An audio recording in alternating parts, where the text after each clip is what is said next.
Hi, Johnny Red here.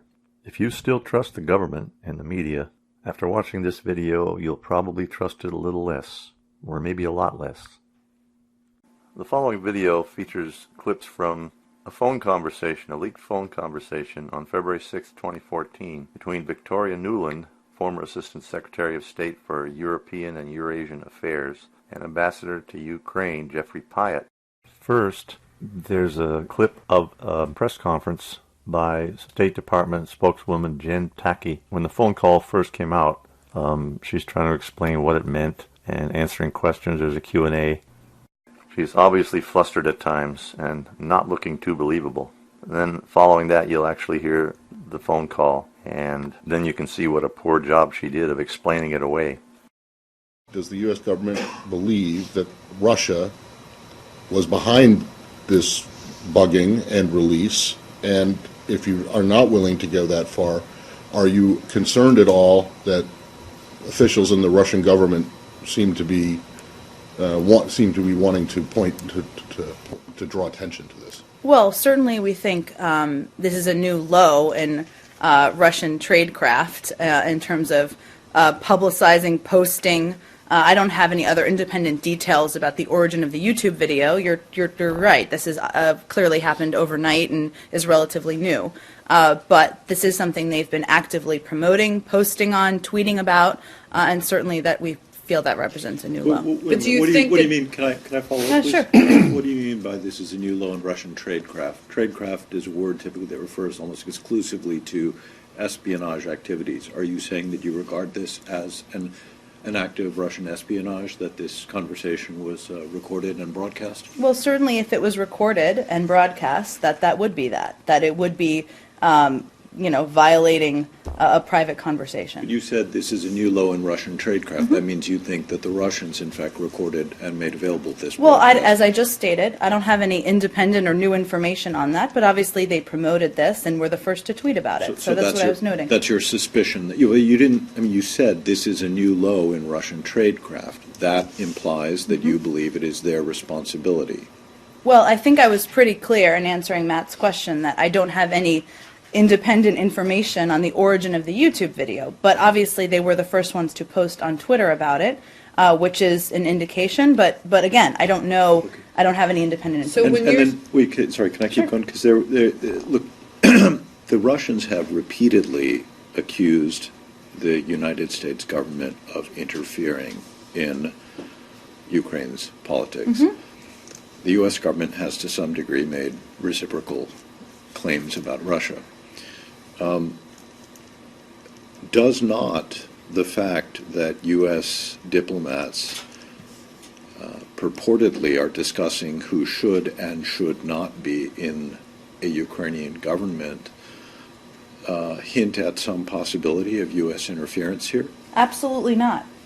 It should be no surprise that U.S. officials talk about issues around the world. Of course we do. That's what you do. That's what diplomats do, and discuss especially issues where we've been closely engaged. The secretary met with the opposition this weekend. He stopped by a meeting with the foreign minister. It's up to the people of Ukraine, including officials from both sides, to determine the path forward. But it shouldn't be a surprise that there are discussions about events on the ground. This was more than discussions, though. This was two top U.S. officials that are on the ground discussing a plan that they have to broker a future government and bringing officials from the UN to kind of seal the deal. This is more than the U.S. trying to make suggestions. This is the U.S. midwifing the process. Well, Elise, you're talking about a private diplomatic conversation. Those happen all the time. Of course, as part of private diplomatic conversations, there are discussions about what involvement the UN can have, what involvement or engagement should happen on the ground. That shouldn't be a surprise. Of course, these things are being discussed. It doesn't change the fact that it's up to the people on the ground. It is up to the people of Ukraine to determine what the path forward is. But you're clearly trying to influence what they decide. one of the quotes is, and this is attributed to Ambassador Pyatt, I think you reaching out to him, Klitschko, helps with the personality management among the three, and it gives you also a chance to move fast on all this stuff and put us behind it before they all sit down and he explains why he doesn't like it. That's not That's not, oh, let them figure this out. That's, gee, let's try to do this so that he won't, decide he doesn't like this plan. Well, Arshad, it's not a secret that we're engaged with what's happening on the ground. I mean, the secretary met with the opposition this weekend. He also met with the foreign minister.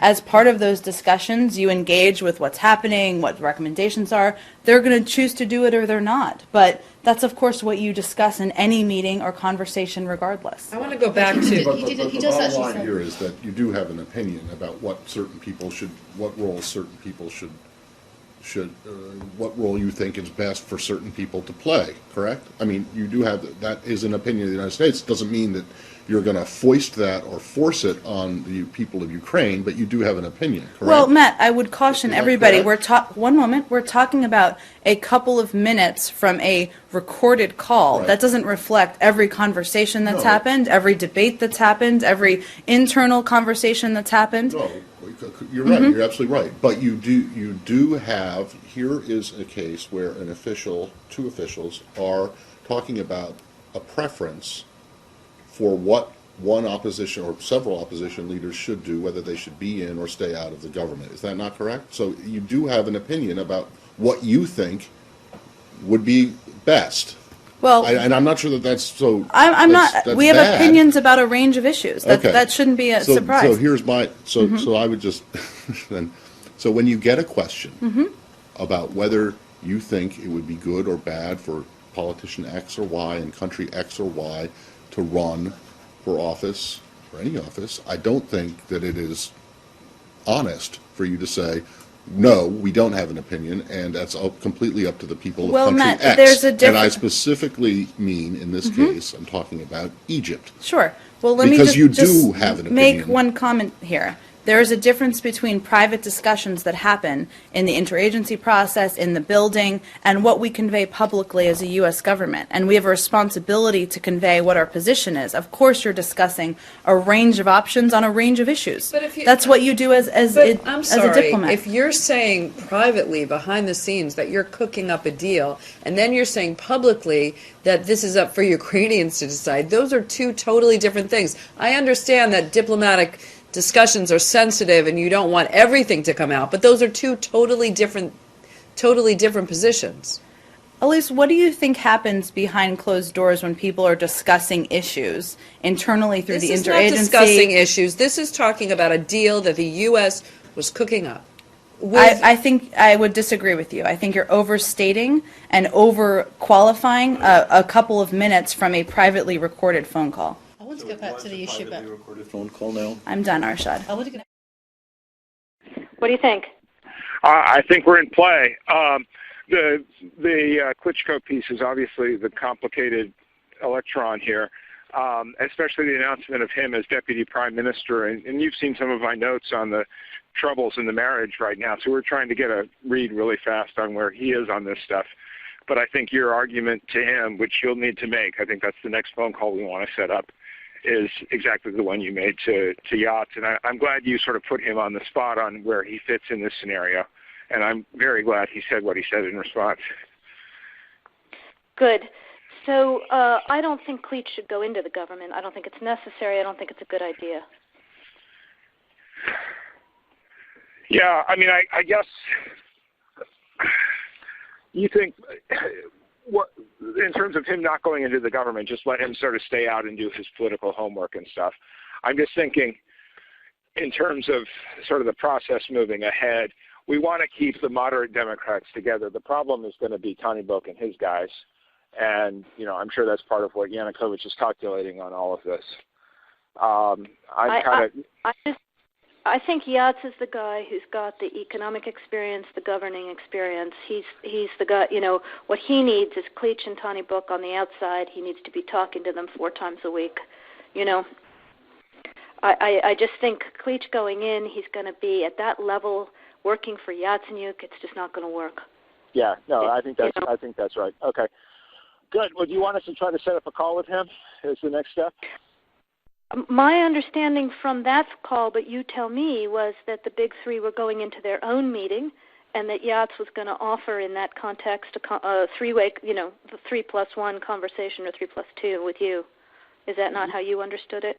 No, I mean, that's what he proposed, but I think just knowing the dynamic that's been with them where Klitschko has been the top dog, he's going to take a while to show up for whatever meeting they've got. He's probably talking to his guys at this point. So I think you reaching out directly to him helps with the personality management among the three, and it gives you also a chance to move fast on all this stuff and put us behind it before they all sit down and he explains why he doesn't like it. Okay, good. I'm happy. Why don't you reach out to him and see if he wants to talk before or after? Okay, will do. Thanks. Okay, I've now written, one more wrinkle for you, Jeff. Yeah. I can't remember if I told you this or if I only told Washington this, that when I talked to Jeff Feltman this morning, he had a new name for the UN guy, Robert Seri. Did I write you that this morning? Yeah, okay. I saw that. He's now gotten both Seri and Ban Ki-moon to agree that Seri could come in Monday or Tuesday. Okay. So that would be great, I think, to help glue this thing and have the UN help glue it. And, fuck the EU. No, exactly. And I think we've got to do something to make it stick together, because you can be pretty sure that if it does start to gain altitude, the Russians will be working behind the scenes to try to torpedo it. And again, the fact that this is out there right now, I'm still trying to figure out in my mind why Yanukovich did that. But in the meantime, there's a Party of Regions faction meeting going on right now, and I'm sure there's a lively argument going on in that group at this point. But anyway, we could land jelly side up on this one if we move fast. So let me work on Klitschko, and if you can just keep, I think we want to try to get somebody with an international personality to come out here and help to midwife this thing. And then the other issue is some kind of outreach to Yanukovych, but we can probably regroup on that tomorrow as we see how things start to fall into place. So on that piece, Jeff, when I wrote the note, Sullivan's come back to me, VFR, saying you need Biden, and I said probably tomorrow for an attaboy and to get the deets to stick. So okay. Biden's willing. Okay, great. All right. Thanks.